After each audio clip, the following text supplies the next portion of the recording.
Shalom and welcome to the first program in our new series, Jews in the Soviet Union, A Complex Narrative. My name is Medin Shachar and I am an educator and a guide at the Ghetto Fighters House and will be your host for today's program. I want to welcome our global audience with a special welcome as always to the survivors and their families that are with us today. We want to thank everyone for their support and interest in our programs. The Ghetto Fighters House recently launched a new permanent exhibition, Among the Trees, the Holocaust in the Soviet Union, that commemorates the interwar years throughout their shared fate under the Nazi occupation and after the war. This series will explore these three periods and the experiences of Soviet Jewry. Today's program, Being Jewish in the Soviet Union, the interwar years, will explore the Jewish community in the different regions of the Soviet Union before the outbreak of World War II. This program is in partnership with the Johannesburg Holocaust and Genocide Center, Classrooms Without Borders, and the Rabin Chair Forum at George Washington University. This weekend, we lost a dear friend at the Ghetto Fighters House, Moshe Kravitz. Moshe, a Holocaust survivor who was born in Kovno, Lithuania in 1931, was a volunteer in the museum's archives since 2000. During the Holocaust, on August 15, 1941, the Kovno ghetto was sealed, and Moshe, along with his family, were together in the ghetto until July 1944. On that date, Moshe set out with his parents in a transport towards Germany, leaving his brother behind in the ghetto. The women, including his mother, were led off at Stutthof, and Moshe and his father were sent to Landsberg, a subcamp of Dachau. There, Moshe was separated from his father, and after about a week was sent with a group of 131 boys from Kovno to the Dachau camp and later to Auschwitz. In 1945, he was on one of the death marches, walking for 2.5 days and then traveling in open freight cars intended for coal. On January 23, 1945, Moshe was in a group of 916 captives who arrived at the Buchenwald camp. After being sent to Switzerland to regain his strength, he made Aliyah to Israel.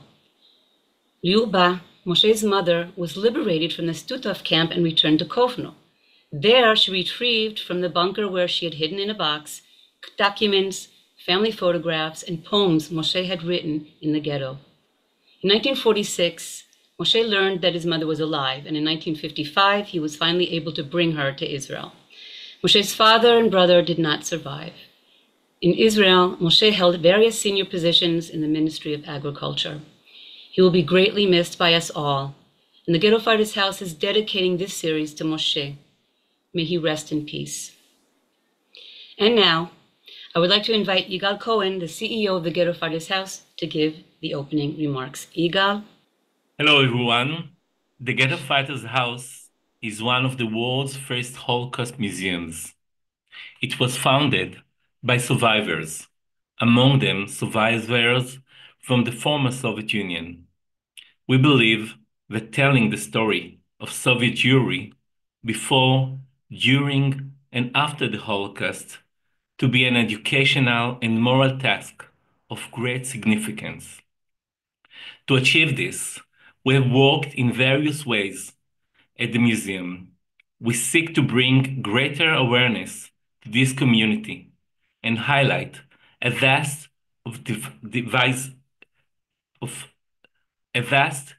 and diverse cultural world. It is central to the understanding of World War II and the Holocaust to learn about the beginning of the mass murder of Jewish communities in these territories.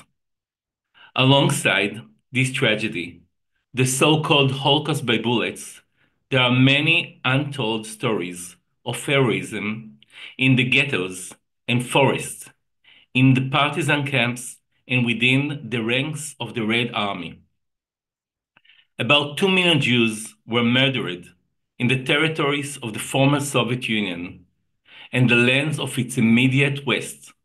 About 400,000 Jews fought in the ranks of the Red Army, and tens of thousands more joined the partisans in the fight against the Nazi oppressor. There were many experiences of resistance by civilians who fought to rescue Jews, preserve dignity, and to document the destruction of Jewish lives. The Holocaust of Soviet Jewry has been and continues to be commemorated at the Ghetto Fighters House Museum through numerous archival items, educational activities, exhibition, an update map in the hall of camps, and most notably, the core exhibition Among the Trees, the Holocaust in the Soviet Union. Alongside it, we present the moving artwork Memories of Plants by artist Dovile D'Agine, which focuses on Lithuanian Jewry. For us, telling the story of Soviet Jewry during the Holocaust serves as both the feeling of a void and a necessary addition to the broader narrative of the Holocaust.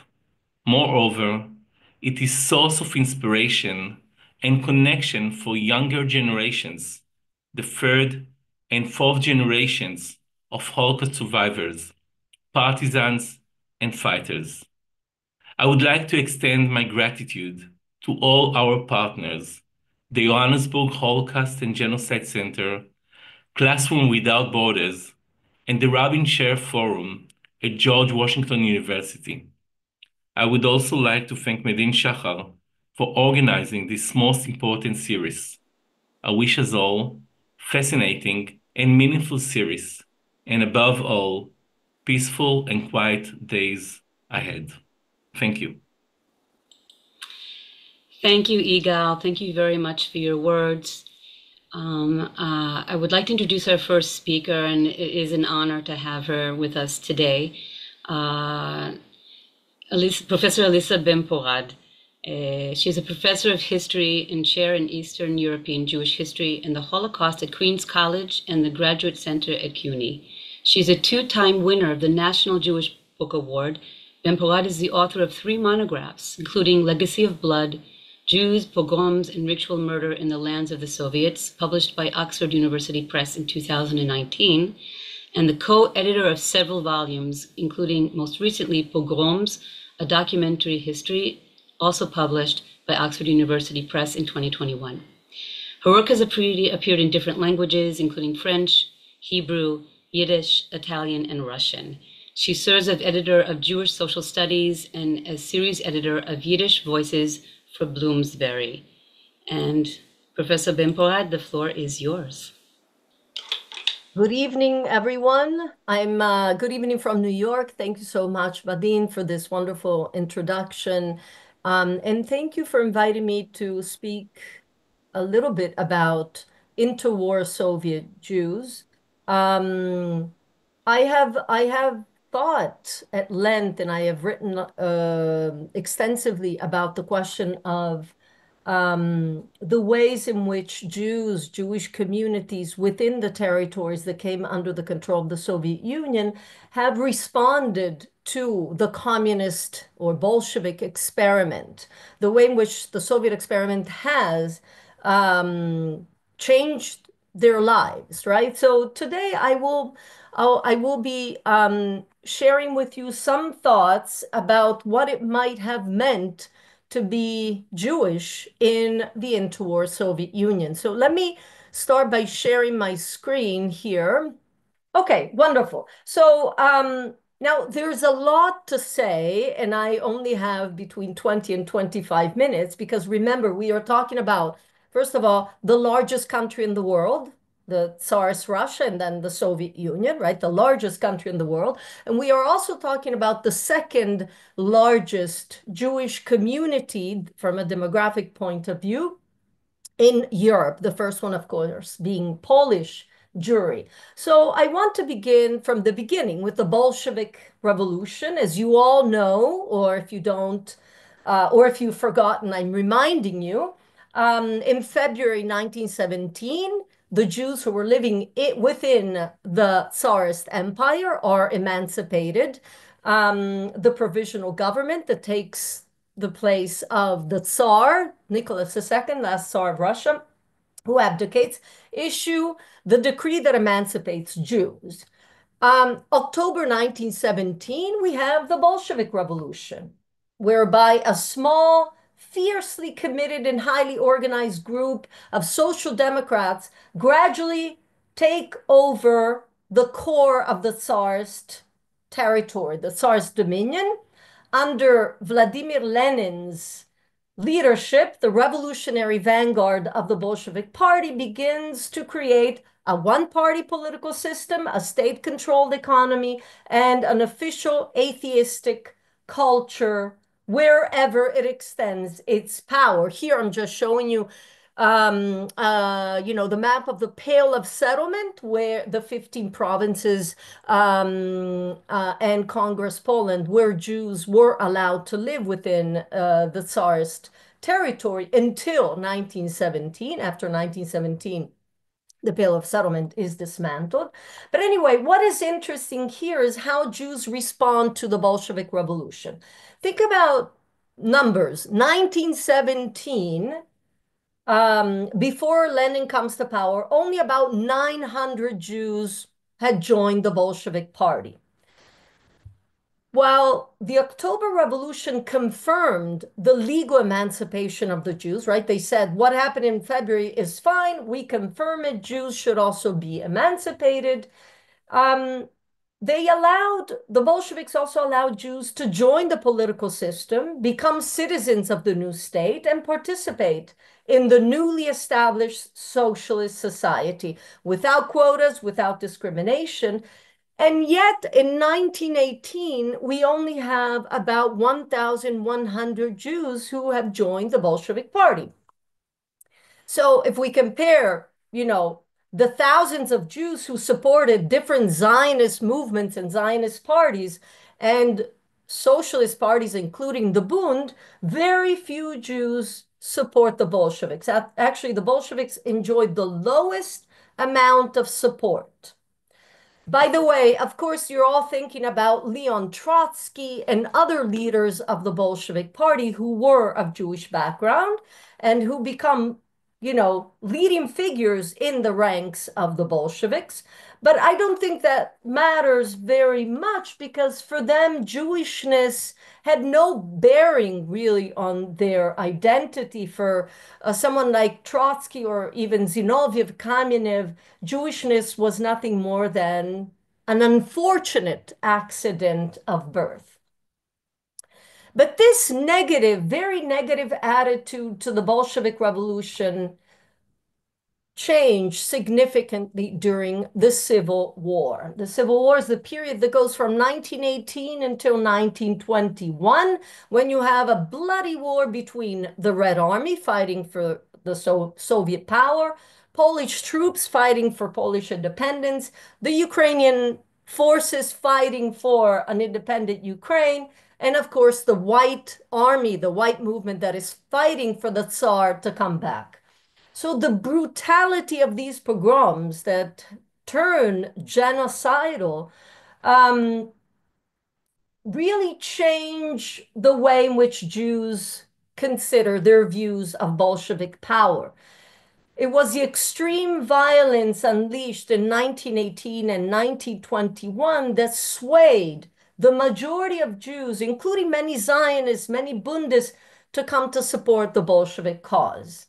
The brutality, the unprecedented nature of anti-Jewish pogroms influenced and reshaped the relationship between Jews and this new power that is coming into, that is taking over Soviet power, Bolshevik power. Jews are looking for protection from future violence. So the unintended consequence of this violence, and I'm just showing you here two images. On the right-hand side, you have the destruction of a shul, a synagogue in Kyiv. And on the left-hand side, you have survivors of the pogrom in Fastiv, a small town in Ukraine, that are collecting the remains of the bodies to bury them. So the unintended consequence of this violence, the fact that Bolshevik officials condemn this violence, is for Jews to move closer to the new state, to central authorities, and in a way, pledging loyalty to the new Soviet states, even joining its infrastructure means also taking revenge for the suffering endured during the violence. But for the majority of Jews, it really meant protection from further indiscriminate attacks. The Red Army in the beginning does carry out anti-Jewish instances. There are instances of anti-Jewish violence carried out by the Red Army, but by the mid-1918, the Red Army no longer carries out pogroms, whereas the majority of the pogroms are carried out by the White Army and the Ukrainian forces. So most Soviet Jews choose Soviet power as the lesser of two evils. I think that that is crucial. And again, pogroms, we're talking about 1,500 pogroms that took place over the course of 3 years in more than 800 towns, shtetl and small towns. The epicenter is Ukraine. Between 150,000 and 200,000 Jews die as a result of these pogroms that are a combination between military pogroms and also neighbors killing neighbors. With thousands of Jewish children orphaned, and mass rape, the rape of Jewish women. According to one study, 1 in 10 Jewish women and girls experience mass rape in Ukraine, especially. So I'm dwelling extensively on the question of the Civil War because it had a long-term, it created a long-term consequence for Jews and non-Jews. For Jews, as I said, it creates a sense, this idea that the Soviet state, in a way, did rescue them from violence. For non-Jews, the fact that the Red Army and Soviet authorities condemned pogroms confirmed a suspicion that was in place since 1905, 1907, according to which there was a close relationship between Jews and communism. So this myth was already widespread before the revolution, and this would have deadly consequences. Here I'm just showing you, again, some images that, maps also about the Civil War. Here you see Proskurov or Khmelnytsky, where some survivors compared these pogroms to the Armenian genocide. Of course, the term genocide did not exist yet, but they are, the shock of the numbers and the way in which Jews are being killed leads them to draw that comparison. Anyway, to go back to the point that I was trying to make, the idea of this close connection between Jews and communism will have long-term consequences. Here I'm just showing you some images of propaganda that became very widespread in the context of the Civil War. Propaganda that was systematically, spread especially by the White Army, but also by Ukrainian and Polish forces. Here you have, of course, Trotsky, the embodiment of the revolution, the criminal, the bloody, Jew, who is also, there's this connection between Jew and Trotsky as the devil, right? Here, just showing you other, examples of this propaganda. And just as a reminder, the fact that the Red Army, the fact that Soviet authorities say the pogroms are not allowed for the first time in the history of Russia increases, creates this vicious circle that is very hard to get out of, to disentangle. So this myth, according to which Jews support Bolsheviks and Bolsheviks support Jews, is really fostered within the context of the Civil War. And as you know, it will, play a major role in the next chapters of the story that you are investigating and that you will hear about here. I'm just showing you another example of propaganda whereby Jews are Soviet power. And this is from the Soviet Ukraine, or Ukraine occupied by Germans. Satan throwing off his mask, right? Stalin is really a puppet in the hand of Jews. Now, why am I dwelling so much on the Civil War pogroms? I'm dwelling on this chapter also because, um, um, you know, the thousands of Jews who were living, especially in the area of the former Pale of Settlement, will flee the former Pale of Settlement in the aftermath of these pogroms, fleeing violence, not so much or not only because of the economic opportunities that new, the new Soviet power is allowing them to take advantage of, right? They are emancipated after all, but they're also fleeing to Moscow and to Leningrad in order to flee the places of death, right? These cities and towns of death where they suffered rape or violence or, looting of their property. And they prefer to leave these cities of death. So it's not only because of economic opportunity, it's also because of being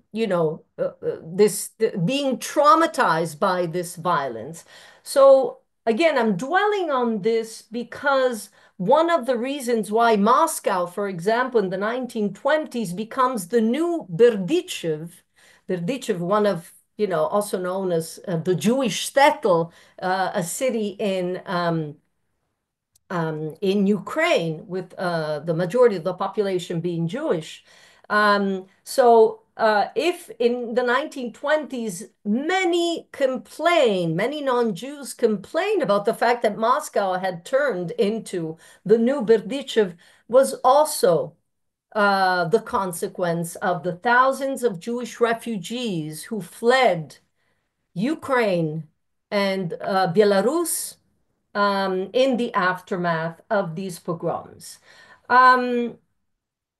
I also, and here feel free to read, the comment by a Jewish correspondent from Poland, how he describes how, in Moscow at times on the street, you might be under the impression that you are actually in Berdichev or in Zhytomyr or in Minsk or in Kovno, right?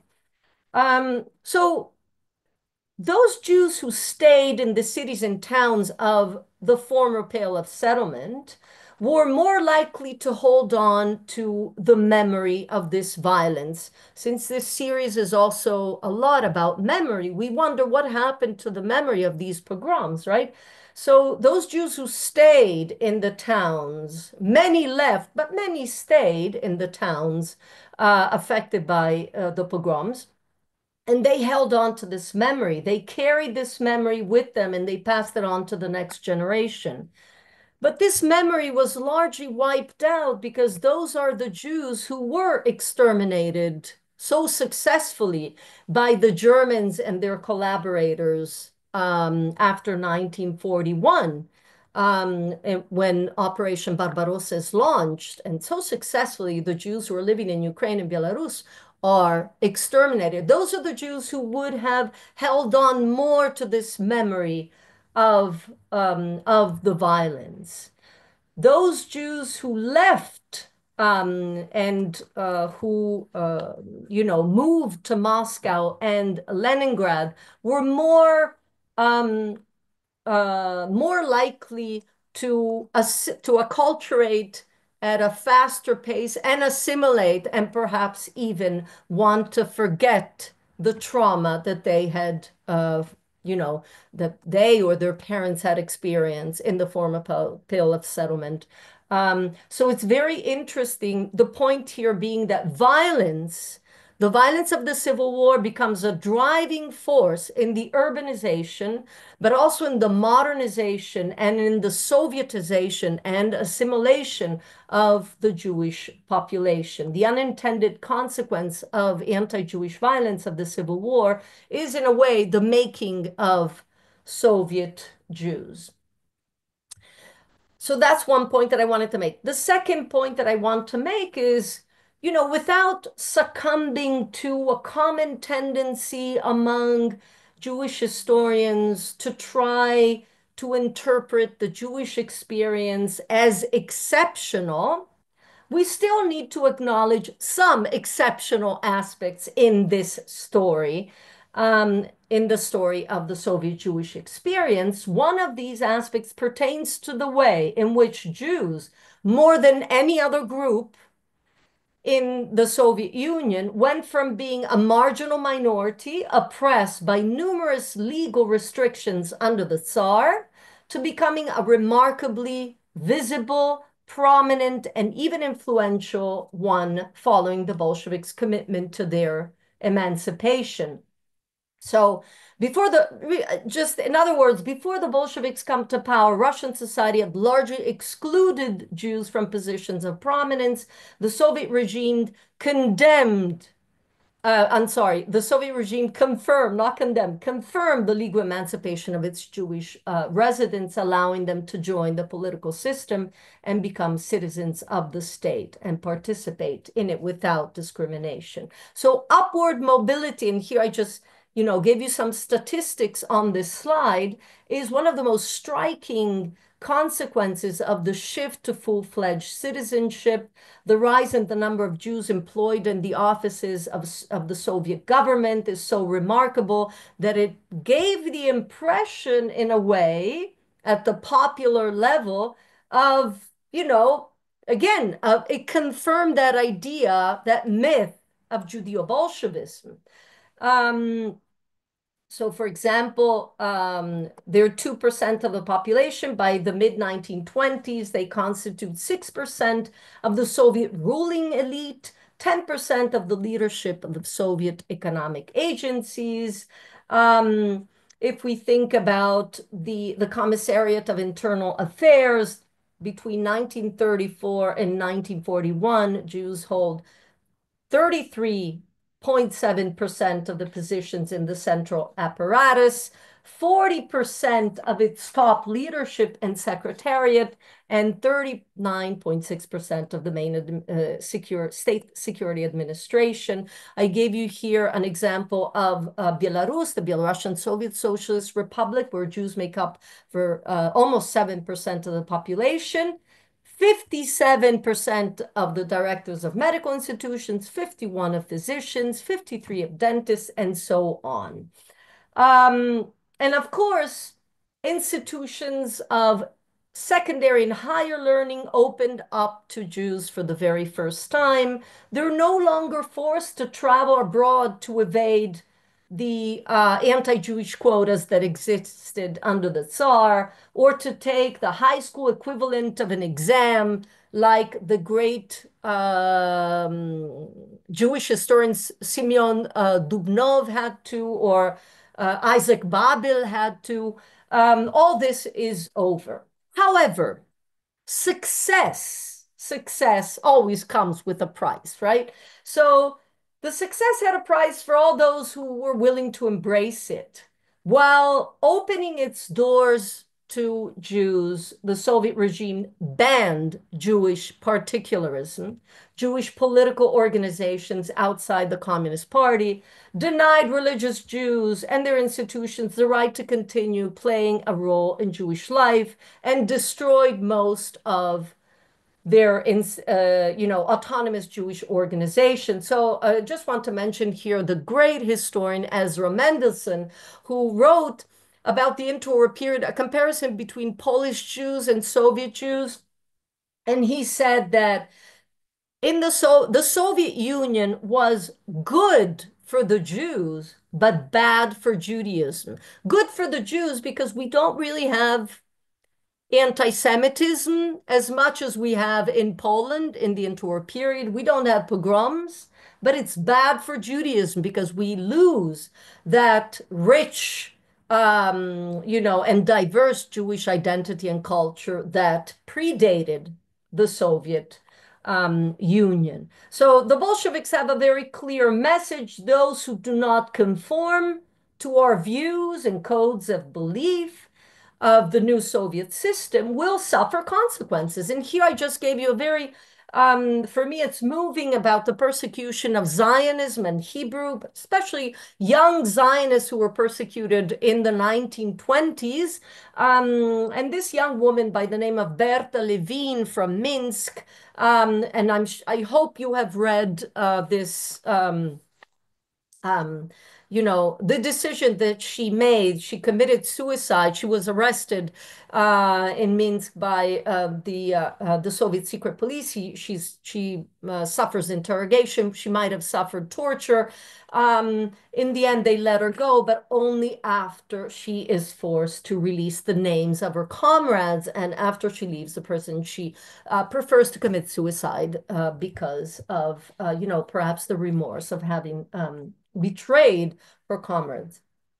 With very few exceptions, most forms of Jewish particularism, whether it was allegiance to Zionism, allegiance to the Bund, observance of religious rituals, commitment to Hebrew language and culture, are delegitimized within Soviet society that wipes out all political opposition and in to a large degree the religious leadership.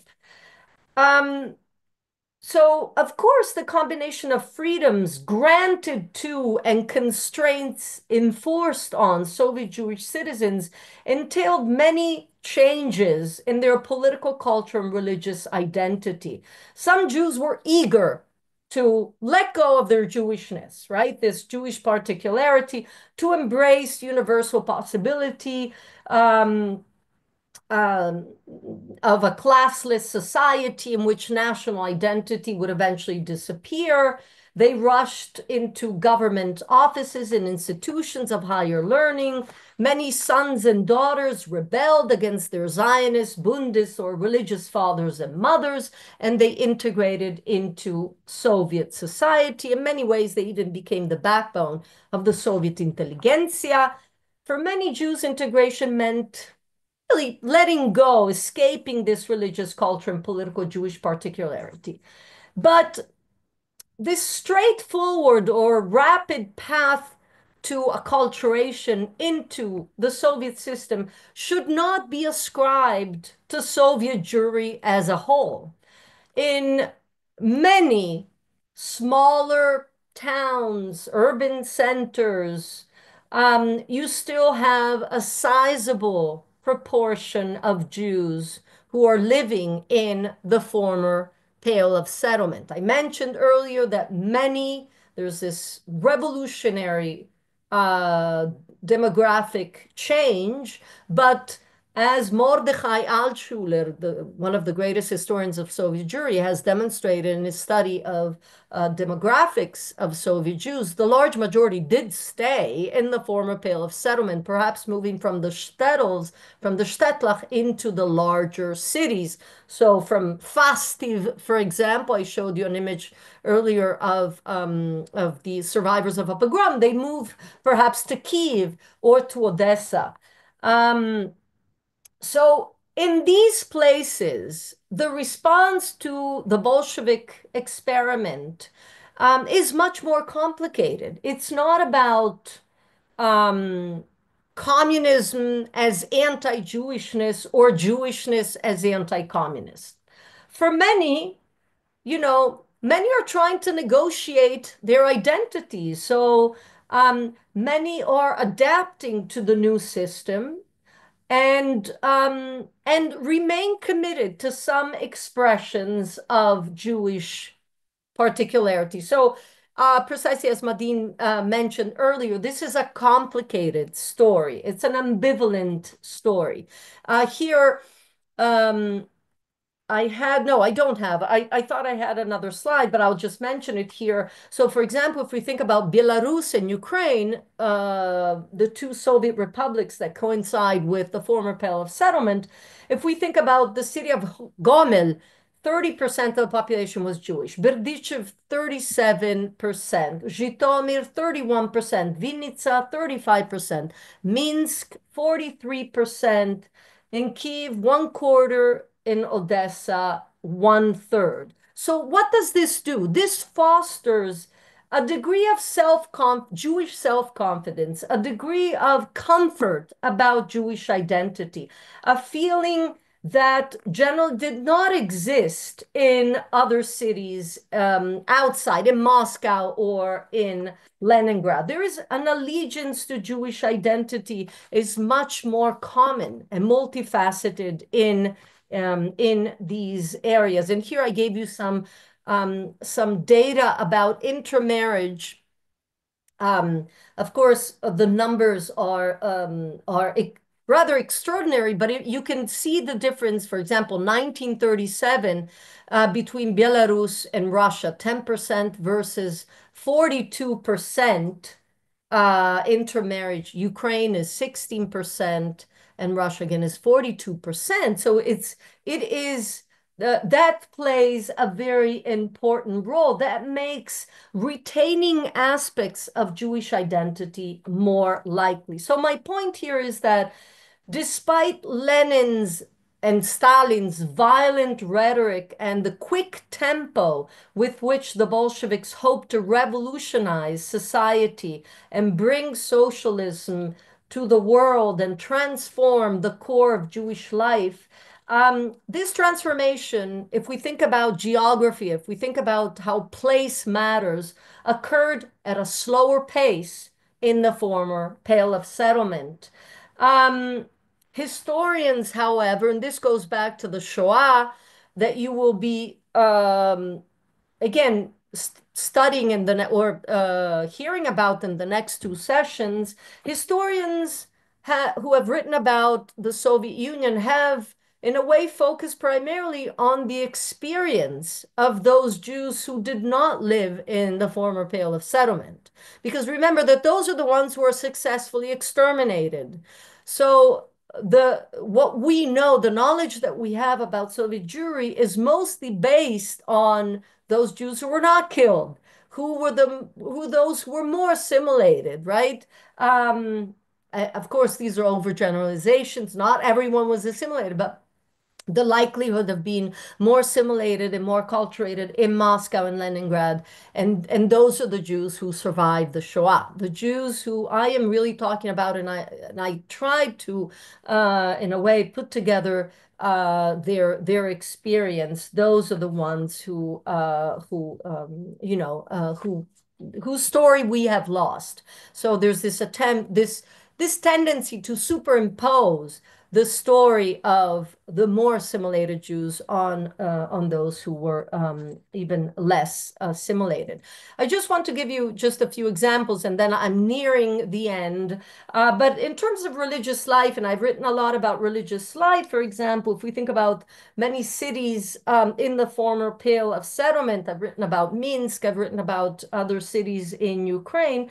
Some kind of religious practice was retained through the mid 1930s. Here on the right-hand side, you see shchita, right? You see kosher slaughtering. This is from 1927.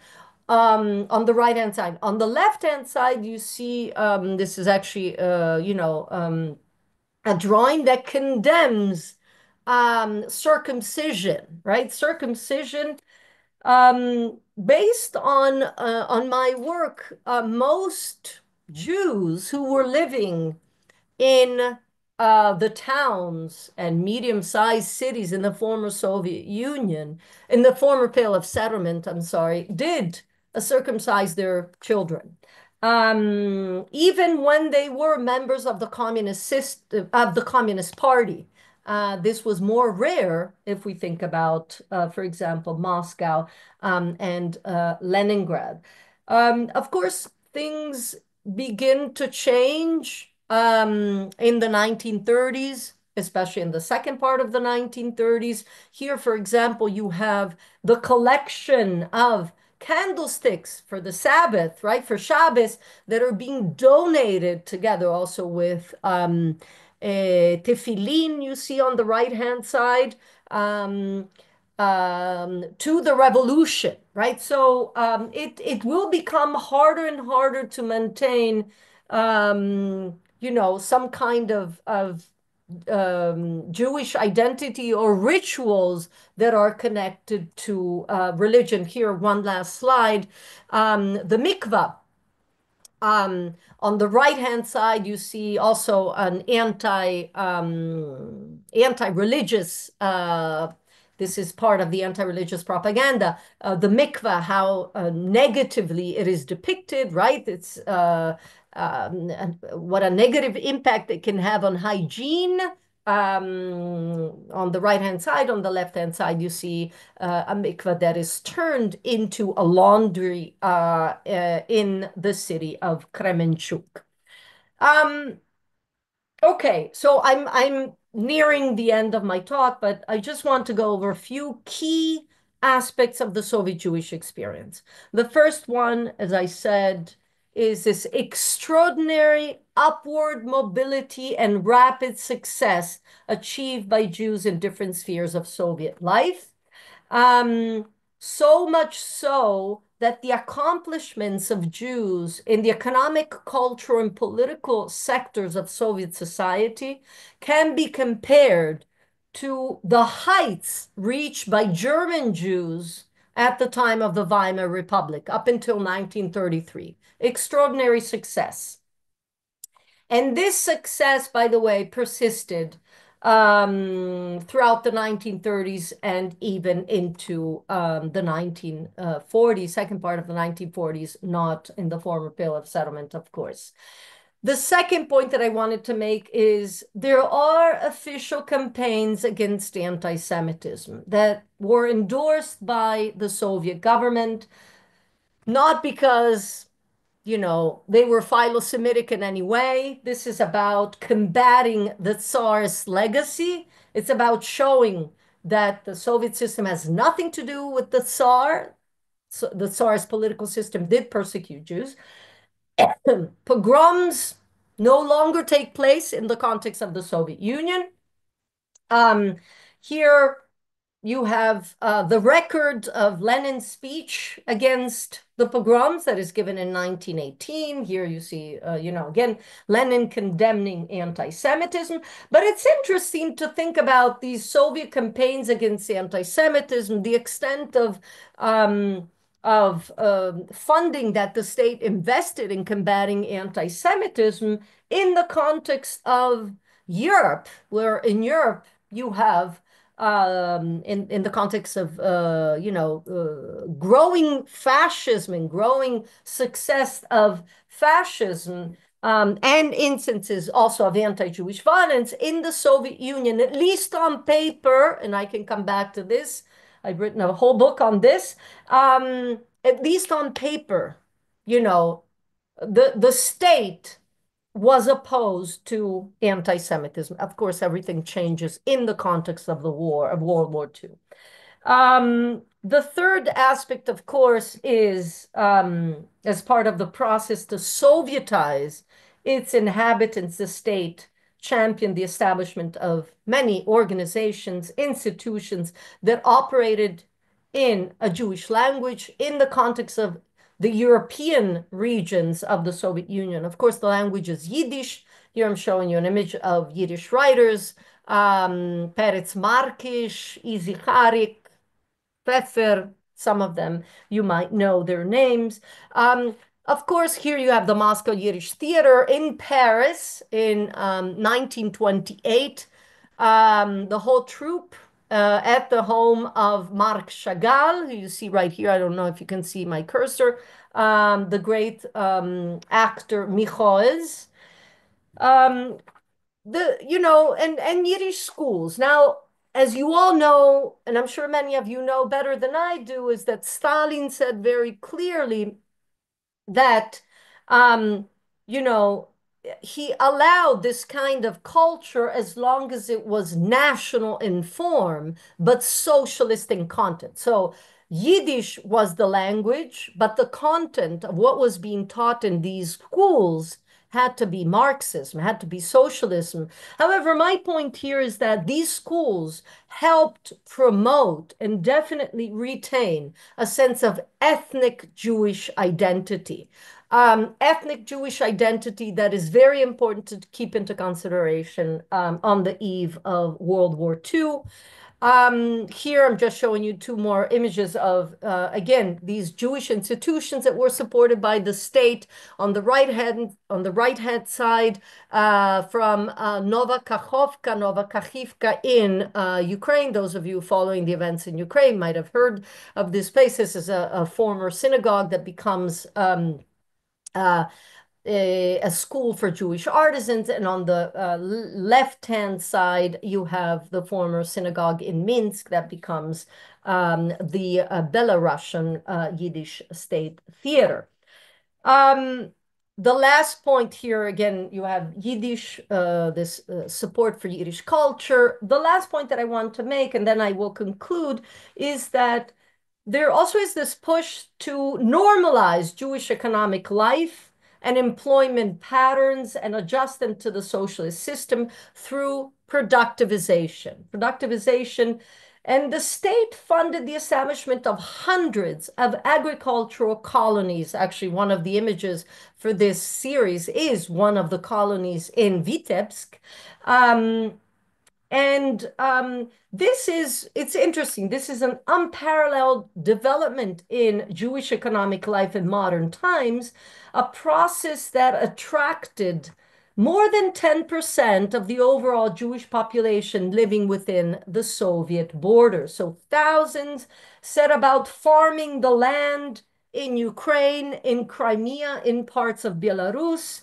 And this gave rise to, in a way, a natural revolution in Jewish life, comparable to the agricultural experiment launched by the Jewish pioneers, the Chalutzim, who reached the land of Israel in the early decades of the 20th century. On the left-hand side, you have the Jewish colony of Tel Chai, where the Jewish colonists produced cheese, as you can see from this image. Of course, most of those Jews who stayed in these colonies, again, were killed by the very successful advance of the Wehrmacht and the Einsatzgruppen. Okay, let me finish here because I think I went over time, but I just want to say one last sentence that is, I think that the history of Soviet Jews in the interwar period is one of simultaneous extraordinary empowerment and enduring vulnerability.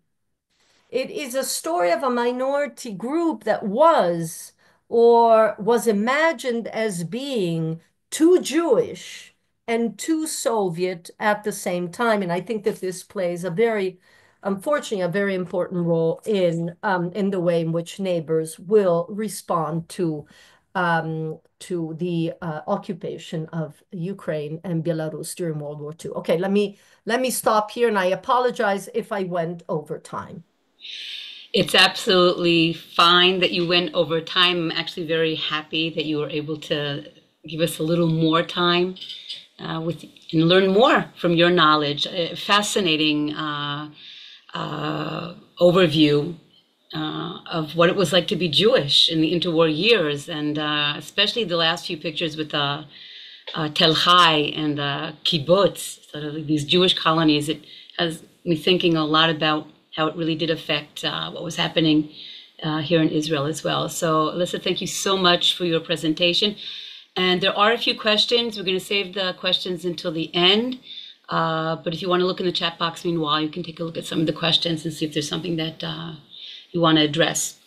And meanwhile, we're going to move on to our second and last speaker for today, Liat Margalit. And Liat is the chief curator at the Ghetto Fighters House Museum. Like I said, we are presenting this series in light of the new exhibition, and she'll talk about that in a moment.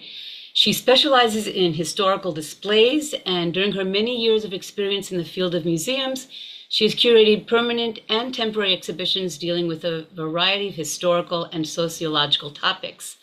Among her most recent projects are the Ben-Gurion Archive Exhibition Hall at Ben-Gurion Institute for the Study of Israel and Zionism, the Caesarea Harbor Visitor Center, the permanent exhibition London in Jerusalem, a temporary exhibition at the Tower of David Museum of the History of Jerusalem, and Finger on Pulse, the story of the Rambam Hospital, 1918 to 2018 at the Haifa City Museum. And I was just Googling a little bit, and anyone who's interested in anything that Liat has done, you can find it in English on the internet as well.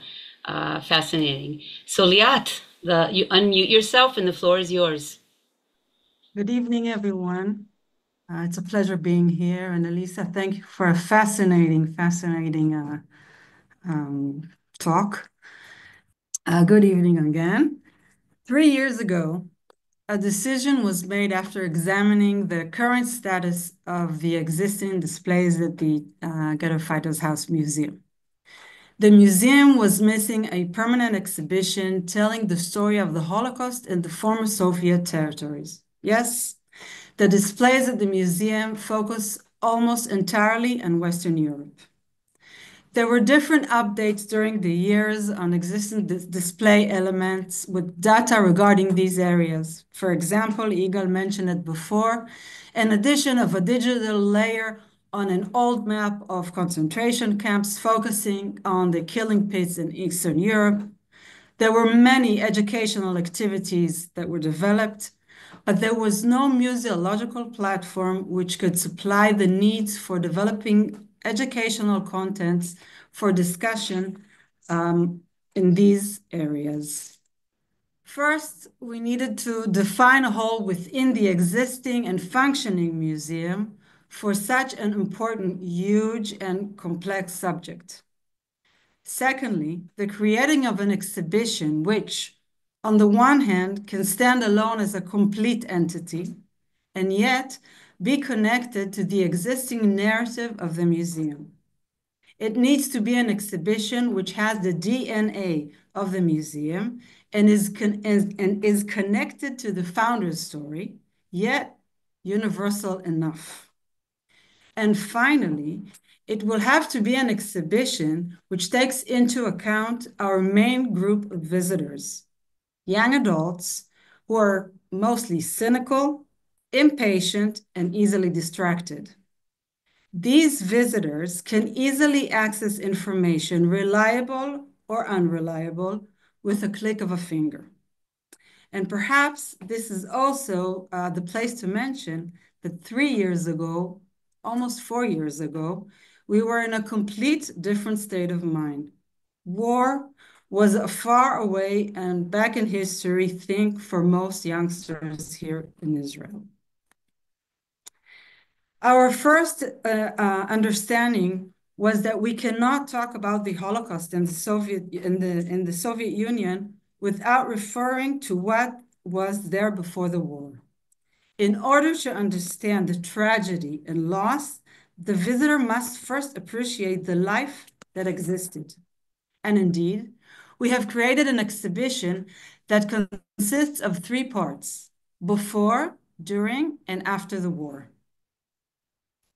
Before, the visitor enters a hall which enables a short introduction, a general understanding as to where, which are the territories that are included. We did so by creating a map, which you can see right here in the middle of the image, a map presenting the geographical and political status at the time. I should mention that in the many years that I am working in museums and in historical exhibitions, maps are always a very controversial element in exhibitions. They always receive reactions. They are very visual for visitors, and right away receive comments on the different borders, on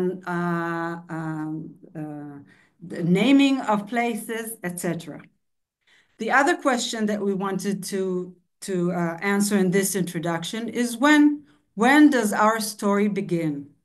We decided to begin the story on the eve of the Nazi invasion to the Soviet Union and the moment before the cruel mutual fate of this population.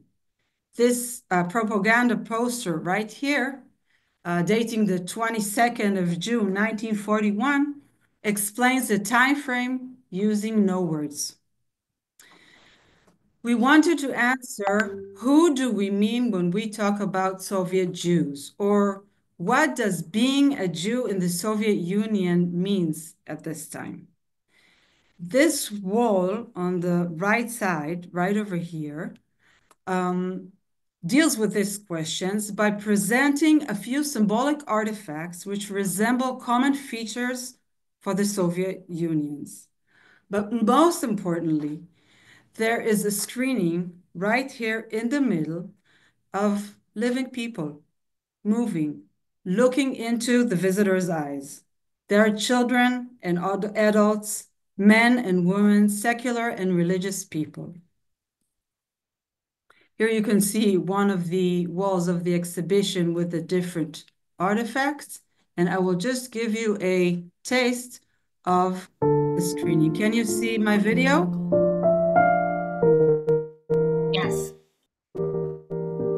Perfect.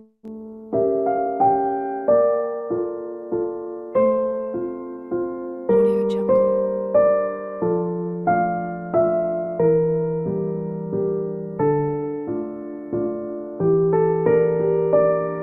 Audio Jungle. Audio Jungle.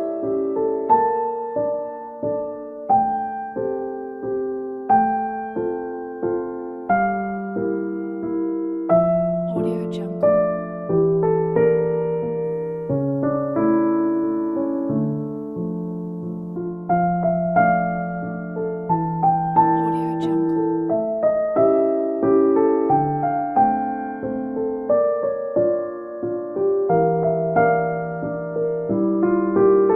Jungle.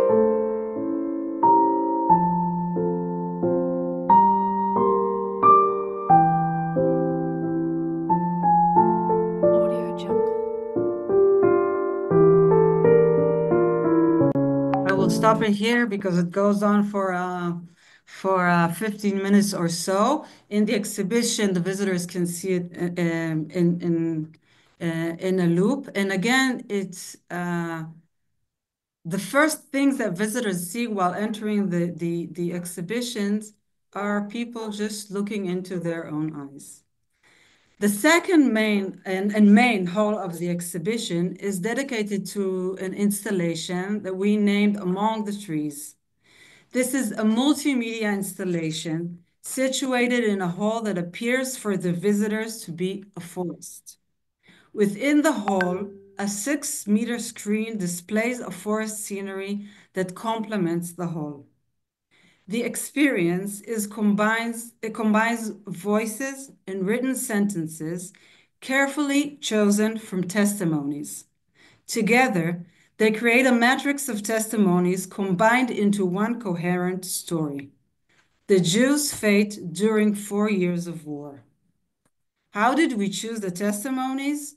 Well, we decided to take all of them from those relevant to the kibbutz founders. By doing so, we connected the general story and general history to our unique story. Why a forest?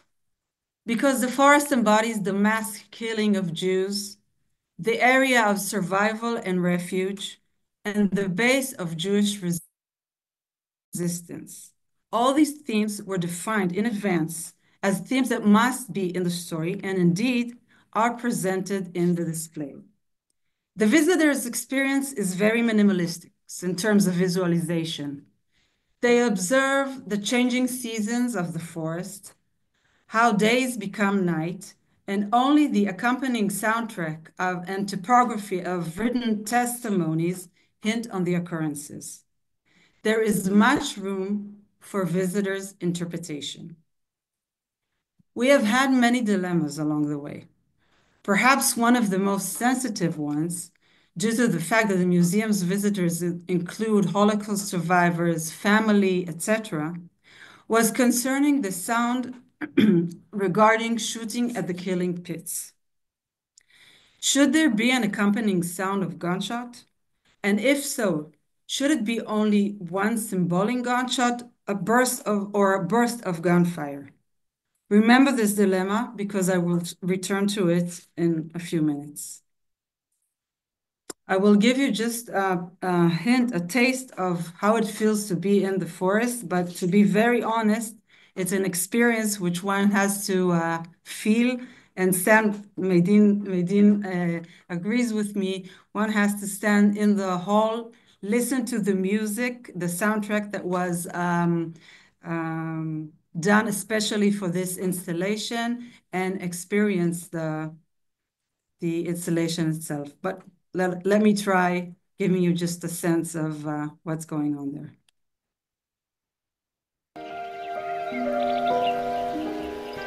Summertime. We take our wagon to the forest. We'd stretch out on hammocks. Enjoy the fresh air.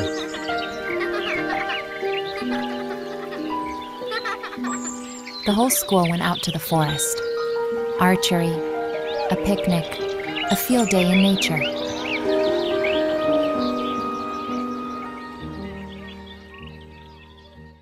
Okay, and here you can see in the glimpse how it looks in the main hall while visitors are standing among the trees and watching the screening, the 6-meter screening. Now, as you can see, it's winter time, so the trees are white in the snow.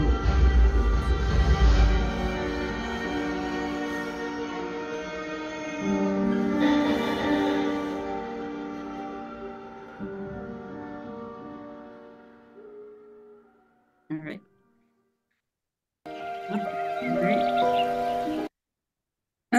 The last space of the exhibition, the third and last, displays the aftermath of the war. It gives an honorable place to the Jewish men and women who fought in the rank of the Red Army and the partisans, as well as to the struggle to expose the scope of the disaster. We also interviewed the grandchildren of survivors whose testimonies composed the installation and asked them to share a bit the person behind the testimonies. These interviews are displayed in an interactive device where you can see right here on the in the image.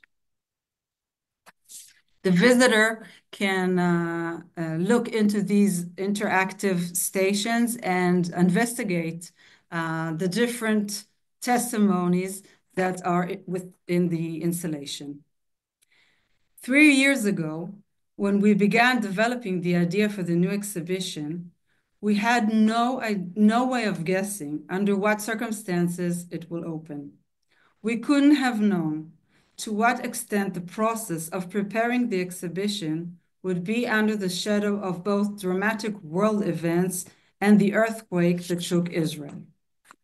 Even though the exhibition was completed before the 7th of October and not related to it in any way, visitors here in Israel to the exhibition have shared with us strong emotions. Nearly all visitors experienced this installation as highly personal. And we, at the museum, find ourselves dealing mainly with comparisons and differentiations, similarities and contrasts. The gunshot that we already saw as a dilemma now became even more tangible. Luckily, we had the opportunity to open, as part of this exhibition, a new art gallery, which is experienced by the visitor as a continuation to this historic exhibition. This gallery is meant to be dedicated to art interpretation of the Holocaust in the Soviet Union. It enables visitors another perspective of the subject and enables us at the museum to curate temporary exhibition and focus on different themes attached to the subject. Here in this photo, some of you might recognize the director Boris Maftir visiting the first art exhibition open at the galleries, named Memories of Plants, of the Lithuanian artist named Dovila Dugina. In this exhibition, leaves reflect the childhood found in the archive of the Vilna Gaon Museum of the Jewish History. And I must say that these two exhibitions, on the one hand, the historical exhibition, which is not easy to digest, and on the other side, and you can see here with the white walls of the art gallery, temporary art gallery, complement each other. And the experience as a whole, I think, does very good to the memory of the Soviet Union former Holocaust. Thank you very much. And thank you, Liat, for your presentation. I know it's hard to present an exhibition without being able to walk through it, but I think that you did a very good job, first of all, talking about the challenges and the decisions that were made, but also giving a sense of what the exhibition wants to talk about. And I think that it's a very interesting exhibition. Like you said, it allows people to bring their voice, to ask questions. It really is open to dialogue. And I think that's probably the most important thing that an exhibition can do, and not just teach us a certain historical event step by step. So once again, thank you again for your presentation. At this point, I want to, first of all, if there are any questions for Liat, this is the time to put them in the chat box. If not, maybe I'll ask a question. Elissa, did you go through the chat box? Did you see any questions that you'd like to address? I wrote down a few here, but if there's anything specific.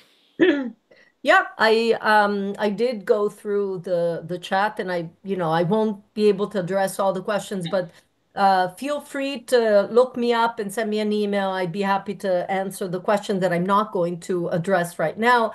I think Mr. Ilya Cherkasy mentioned the fact that a relative of his was killed by a Red Army unit, and absolutely, and at the end, well, early 1918, we do have quite a few, pogroms that are carried out by Red Army soldiers. By mid-1918, that stops because the Bolsheviks intervene. And what is so interesting is that there is punishment of those soldiers who, engage in this looting. Of course, it did take place, but it is on the margins of the violence. That's the main thing. It happens, but it's on the margins of the violence. No, again, not because they like Jews, but because they're trying to separate themselves from the Tsar. That's one question. The second question, what happened to Jewish elites after Operation Barbarossa? Well, most Jewish elites have been killed off by the Soviets. I did not talk because I went over time, but talking about the interwar period, largest country in the world, second largest Jewish community in Europe. So the Jews who are, the elites are killed off by Stalin during the purges, 1936, 1938. Those are the Jews who suffer the most during the purges. Another very good question by someone, Christina Beme.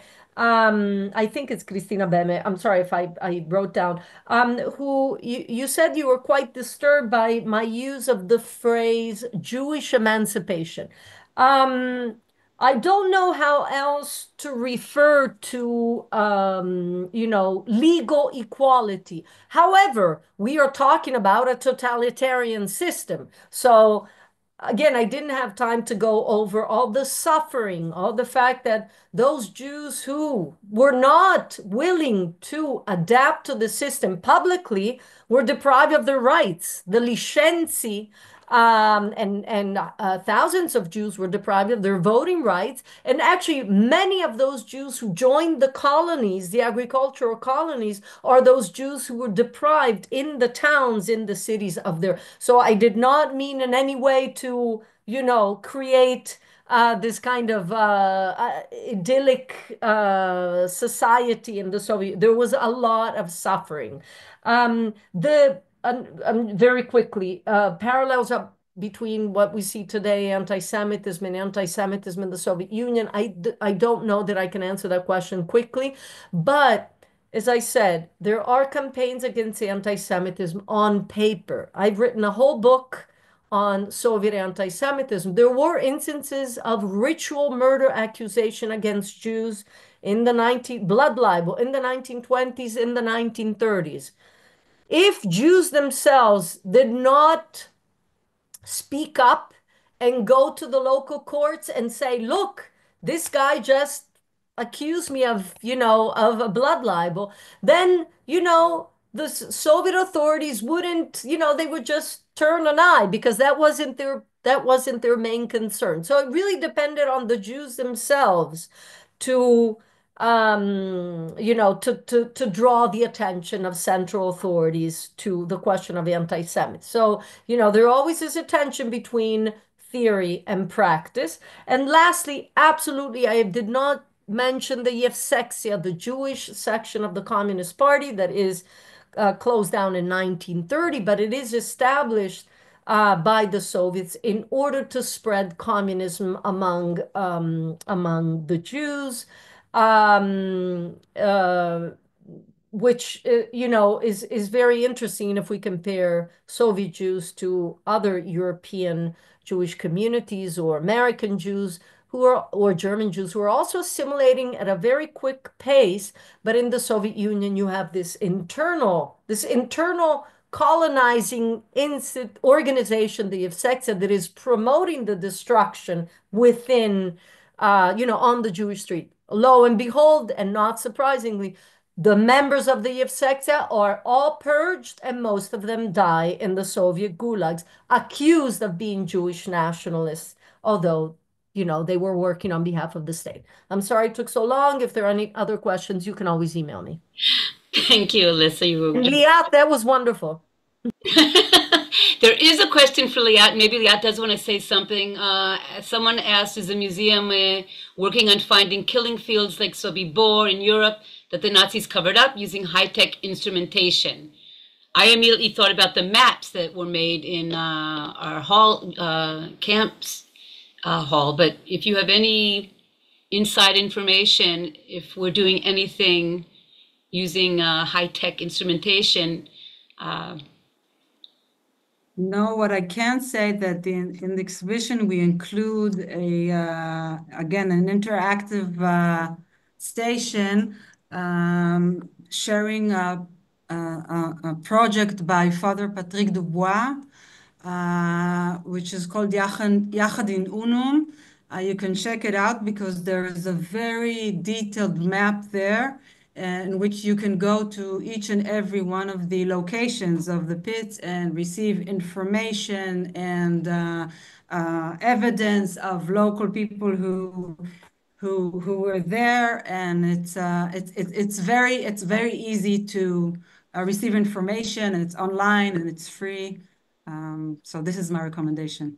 Absolutely, and they're also part of the exhibition. They contributed the mapping at the end of the exhibit, the third part that you had talked about. I hope we can get them to come to one of the programs. I'm still working on that, but for now, one thing I do want to say about the subject is that we did a series, I don't remember when. If you go to our YouTube channel, you can find a series about the death camps. And there we have a talk about Sobibor and what's being done with high tech, and also what's being done at Treblinka high tech. Because I'm hosting, I can't go into the links right now to put them up in the chat box. But again, if you go back and go into our YouTube channel, you can find those on the Talking Memory playlist, a series that we did about rethinking the death camps. So we're definitely involved with those that are doing that, we have our low-tech Treblinka model that's been on site since the 1950s, 1957, 1958. So we have a low-tech, but we're not doing high-tech yet, at least not now. But we do have an incredible interactive map that actually shows the mass killing sites in the Soviet Union. And I think that's a very important map that was added to our Hall of Camps exhibition, and really helps to show our visitors what happened. We'll be talking about this, and Elissa already mentioned this, in our final program about the hidden Holocaust, what wasn't talked about. And Elissa explained brilliantly why it wasn't talked about, because those who could actually be eyewitnesses were brutally murdered. So that's the question for Liat that we both answered together as two colleagues. So at this point, I want to thank both of our guests. First of all, Professor Elissa Bemporad, I'm so glad that you used up more time than you were supposed to. It only added to our knowledge. Don't say sorry. I was listening to every word. And Liat Margalit, thank you again. As curator of this incredible exhibition, of course, we invite anyone who's visiting Israel to visit the exhibition. It is a permanent exhibition, so it won't be leaving at any time. And maybe at some point it'll even be available online. Who knows? But at this point, you have to come physically to visit and see the exhibition. And with that, I want to say shalom to everyone. Thank you, incredible audience. Thank you for your questions and for your interactive chat box as always. And we will see you on March 9th for the next program in the series. And we'll be sending out information very soon via email. So goodbye to everyone. Thank you. Thank you. Good evening. Bye-bye, everyone.